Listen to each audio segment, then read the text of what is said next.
komunitas Otomania Surabaya ini kan kita bicara Otomania berarti maniak motor. Maniak motor. Nah, jadi ya sudah, ada yang hobi touring, ada yang hobi modifikasi. Jadi akhirnya kita gabung satu dengan jumlah waktu itu masih kurang lebih 100 klub ya. Akhirnya saya coba buat komunitas untuk mengumpulkan teman-teman yang hobinya sama. Jadi hobi dalam menggambar coret-coret gitu menjadi sebuah gambar. Itu namanya scribble, teknik coret-coret. Perbincangan menarik seputar komunitas di Kota Pahlawan hanya di Sonora Surabaya. Assalamualaikum warahmatullahi wabarakatuh. Selamat pagi sahabat Sonora. Terima kasih banyak Anda masih terus bersama dengan siaran Sonora FM 98 Surabaya pagi hari ini. Nah, sahabat Sonora, program acara Community Corner kembali menghadirkan komunitas-komunitas yang bisa memberikan inspiratif dan insight untuk kita semua. Sahabat Sonora, ada informasi untuk Anda ya sebagai awal perbincangan talkshow kita pagi hari ini, sahabat ya. Ini ada data yang disampaikan oleh teman-teman dari Kemendikbudristek per Agustus 2024. Ternyata total jumlah anak yang tidak sekolah itu mencapai 4,6 juta orang dengan dominasi di jenjang pendidikan menengah. Sementara data lainnya yang berhasil kami dapatkan dari Badan Pusat Statistik atau BPS ini mencatat di tahun ajaran 2023-2024 jumlah anak putus sekolah ini mencapai 78.000 lebih anak. Sahabat Sonora, berbicara masalah putus sekolah memang membutuhkan solusi bersama dari berbagai pihak, termasuk orang tua, sekolah, masyarakat, dan juga pemerintah. Nah, komunitas Pandi yang akan kita hadirkan di episode kali ini mengambil peran sebagai bagian dari pengentasan fenomena anak putus sekolah. Kita akan mengenal komunitas Pandi dan sosok inisiatornya ya. Sudah bersama kami di studio Sonora kali ini ya. Ada Dr. Idam Jailani SEMMAK ACPA CTM. Beliau adalah ketua dari komunitas Pandi. Baik, Mas, gimana kabarnya, Mas? Alhamdulillah juga baik. Saya tertular energi positifnya Pak Idam ya. Pak Idam semangat, saya ikut semangat juga ya. Luar biasa. Harusnya kita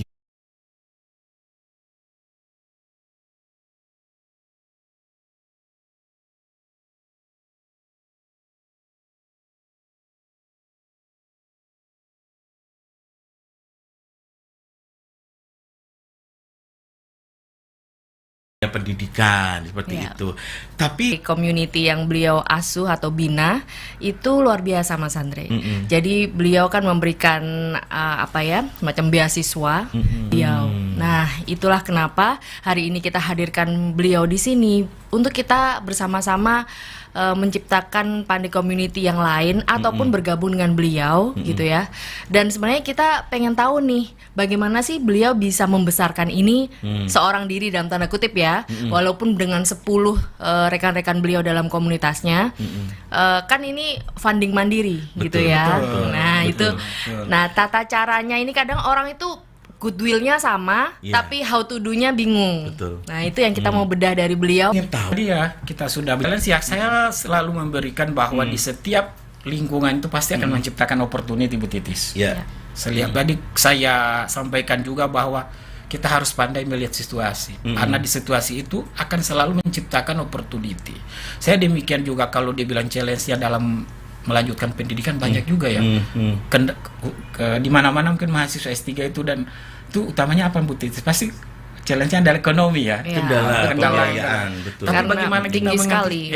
Bagaimana kita mampu mengantisipasi? Salah satunya di mana ada kemauan, di situ ada jalan, Bu Titis ya. Yang utama itu adalah kemauan dulu, Mas Andre. Betul. Kemauan besar dulu, baru kita lihat itu tadi. Opportunity apa yang mampu kita ciptakan kita sehingga kita mampu mengatasi permasalahan kita itu. Baik. Kita menjadi makin itu pasti kategori putus sekolah. Karena berkeluarga, ada S3 gitu ya. Terus juga ada mindset yang mempertanyakan begini. ngapain sih harus S2, S3 gitu kan. Nah ini nih kalau Emang ilmunya mau dipakai kayak apa gitu kan. saya kan dosen ya Mas Andri ya. Kalau Bu Titis nih, Bu Titis, tapi beliau kan dosen juga Mas Andri. Tapi Half praktisi gitu ya. Kadang-kadang bagi masyarakat pada umumnya ini menjadi blok mental gitu loh ya. Kira-kira Betul. gimana untuk memahami ini? Hari ini narasumber utamanya beliau. Iya. Nah, saya opening dan closing. Tapi kalau boleh sebelum beliau nanti menjelaskan ya dari point of view beliau, ada satu fenomena sekarang Mas Andre, salah satu kripto yang dengan aset besar gitu ya. Ya ini masih perdebatan ya. Tapi ada yang dia berhasil dalam dunia kripto, which is itu kan nggak perlu sekolah ya, walaupun dia analitik ya. Itu sekarang dia masuk kampus. Jadi datang pakai helikopter, dikawal oleh kakak kelas gitu ya. Jadi dia pun memandang pendidikan ini sebagai hal yang membentuk dia untuk menjadi polite, santun. Nah itu yang kalau secara apakah sekolah itu sama dengan meraih finansial? Nah itu kan tergantung bagaimana dia mempergunakan itu. Tapi ketika membentuk manner itu sudah pasti 100%.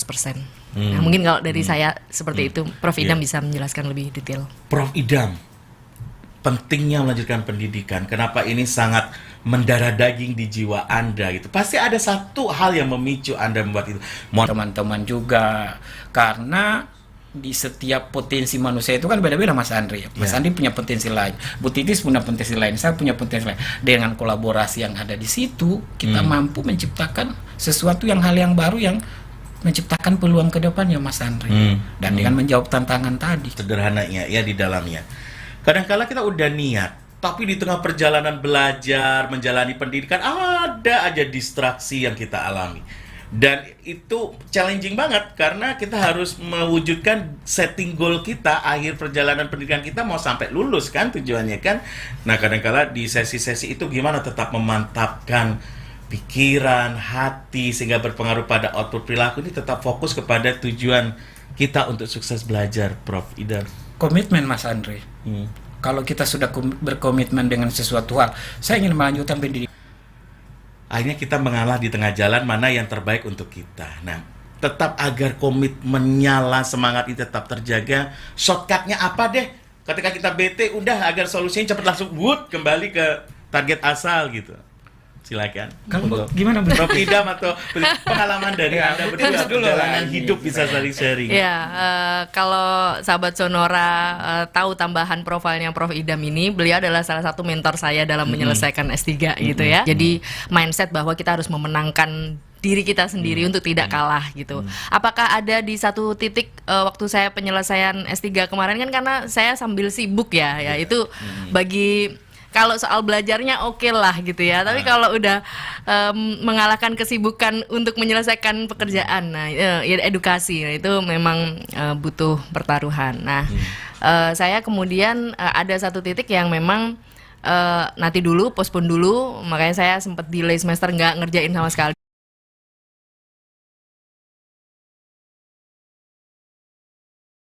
Yang tidak menyelesaikan pendidikannya karena beliau sudah punya jabatan, kemudian harus pindah kota hanya untuk menyelesaikan kuliah. Nah itu terkendala itu dan mereka itu jadi memang nggak butuh support system. betul. Untuk dengan lingkungan menguatkan juga diri. mungkin ya, sama lingkungan juga Mas Andri. Lingkungan yang kalau sudah terbiasa dengan lingkungan orang-orang seperti itu, Ya. jadi ada kemauan juga untuk melanjutkan lebih baik. Dan kita lihat kan dengan orang yang orang yang punya pendidikan, sampah itu kan bisa dijadikan wisata juga. Kalau kita mengolah sampah secara profesional, jadi daerah kunjungan wisata juga Mas Andri. Peluangnya sangat besar. Peluang ya, sangat Prof. besar di sana Mas. Oke, baik. Mimpi besar, ada kesempatan besar dan peluang besar. Kayak nyambung jadinya ya. Ya, kita berdoa aja apa yang jadi mimpi-mimpi dari Prof Idam ini Amin. jalannya gampang. eksekusinya juga gampang. Tapi kok saya yakin dengan latar belakang kondisi daerah yang Anda ceritakan tadi, kayaknya bukan masalah kalau masalah pendanaan gitu ya Bu Titis ya. Betul. Karena memang mungkin kalau non Jawa di sana potensinya tinggi, tapi orang-orang yang cerdas seperti beliau ini pada larinya ke Jawa semua kan. Betul. Mas Andre. Wah, ini inspiratif sekali ya. Berarti kalau sahabat Sonora yang mungkin di Surabaya atau yang mendengarkan siaran ini di wilayah Jawa gitu, mungkin kita ya harus tanpa batas lah ya, kita pindah pulau atau apa berjejaring lah dengan pihak-pihak lain untuk membantu mereka sebenarnya. Karena kan membantu mereka dengan ide, kreativitas dan kecerdasan kita untuk membuat sesuatu. Benar kan ya Prof? Betul, harus ada kolaborasi Mas Andri. Kolaborasi antara SDM Pulau Jawa dengan daerah kami. Jadi saya kemarin ada masukan ya, input untuk daerah-daerah. Kemarin juga saya sampaikan, kebetulan saya tadi ya mungkin dikatakan proyek-proyek itu kami kerjakan kerjasama dengan ITS. Dengan adanya para tim ahli dari ITS memberikan masukan terhadap daerah tersebut. Jadi contoh seperti Mas Andri, kita kan di sini yang membuat regulasi ya, mulai beradaptasi. Itu Mas Andri kendalanya. Kendalanya kita adalah SDM Mas Andri. SDM yang sangat terbatas. Tapi penting juga kita kita melakukan kolaborasi. Saya sampaikan kepada stakeholder di sana. Kita harus lakukan kolaborasi dengan teman-teman yang ada di Pulau Jawa. Karena mereka sudah update ya. Sudah update dengan hal-hal yang baru, kita belum update di sini Mas Andri. Contoh mengenai data. Kalau di sini kita berbicara data sangat gampang untuk mendapatkan. Kalau di sana itu kita kesulitan Bu Titis. Iya, surveinya harus menerjang badai dulu. Betul. Cari data yang susah banget Mas Andri. Kalau ada kegiatan yang kita lakukan, misalnya kita mau cari data kependuduk. Bagaimana kita membangun mindset terhadap keberlanjutan jenjang pendidikan kita? Carilah circle yang tepat. Mungkin bahasanya sederhana begitu ya. Ketika kita dapat circle yang tepat, support system yang tepat, lebih enjoy kayak ngadep tahu ya, mengenal lebih dekat. Kan buku itu kan buah pemikiran ya dari sang penulis, kemudian juga persepsi, harapan, semuanya masuk di sana. Pengennya orang yang baca buku ini ada insight yang didapat. Apa buku beliau? Nanti kita akan bahas di segmen selanjutnya, dan saya persilakan sahabat Sonora kalau ingin istilahnya memanfaatkan segmen ini untuk sharing lah ya. Kalau aja Anda ada di situasi saat ini sedang stuck dengan melanjutkan pendidikan Anda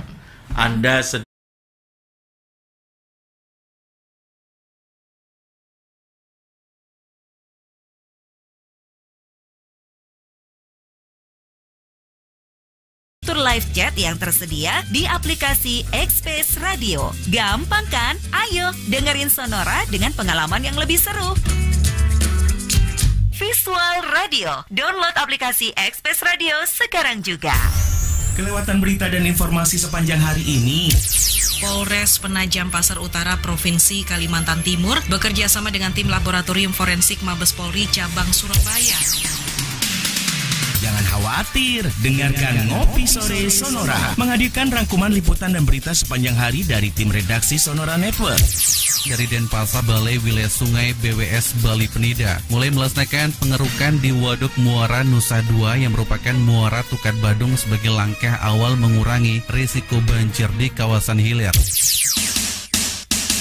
Juga info lalin, perakiran cuaca sore hingga malam hari, dan perkembangan penutupan falas. Nggak cuma itu, sampaikan juga point of view atau opini Anda untuk menanggapi topik yang sedang dibahas selama berlangsungnya acara melalui WhatsApp 0811 304 9800 atau aplikasi Express Radio. Ngopi Sore, tiap Senin sampai Jumat pukul 2 sampai 5 sore waktu Indonesia Barat. Ngopi Sore, keep update and keep speak up. Only on Sonora Surabaya, visual radio masa kini.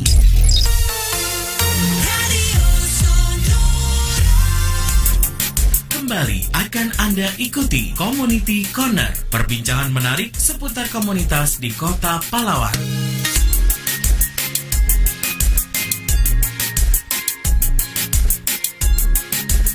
Baik sahabat Sonora, terima kasih Anda masih setia terus di siaran Sonora FM 98. nggak sabar. Buku apa sih tadi yang disebut sama Mas Andri?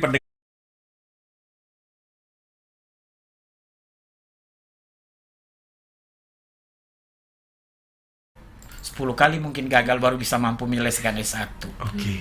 Jadi mulai dari pendanaan, mulai dari keluarga, tapi saya dalam menyelesaikan pendidikan satu saya itu pun saya menanamkan goal saya ini, walaupun sukses itu adalah bidang pendidikan Puspitis, bukan dari segi ekonomi.